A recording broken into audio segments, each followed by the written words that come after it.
观光署本地日今仔日要宣布解除这3月去中国旅游的禁团令，说因为中国单方面改变 M503航线，也无针对中国旅客来台湾的部分做相关安排。讲这两化情势有变动，要求旅业者对即马开始袂当搁再招人客去中国旅游。那阵已经招伫5月底进前出去也会使，6月就完全禁止了。旅行社原底5万个去中国的旅行团3月份解禁，即马煞出现变数。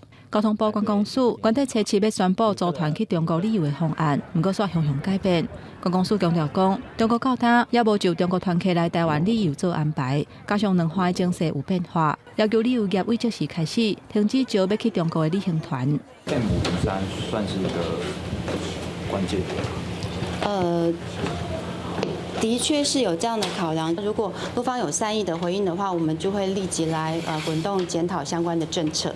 观光署表示，若是进前都已经成团的，出发的日期在3月7日至5月31之间，也是会当出团。不过6月了后，都袂当出团去中国旅游。民进党主席嘛是准总统赖清德，初7在中常会都讲到观光是双方的互动，互相提出善意，认为和中国无表达善意。希望两化会当转去到对等、甲友善的状态。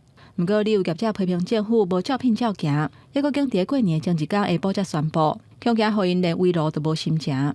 这个突袭式的宣布，让我们业者非常的错愕、难过，甚至呢，这个农历年呢，很多业者可能连夜饭都会吃不下。好啊，如果是2050事件真正围绕到台湾，那我希望他宣布全台湾的民众不准赴大陆。为什么要禁止旅行团？这剥夺我们旅行社的工作权呢？我已经知道我要被骂。我过去在立法院所谈的，我是非常正面的支持两岸人民的交流。我们对他的这些太多遗憾了哈，就是他没有给我们善意的那个。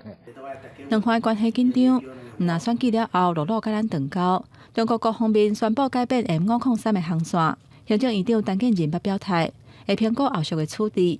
即马做旅行团去中国，阁发动点。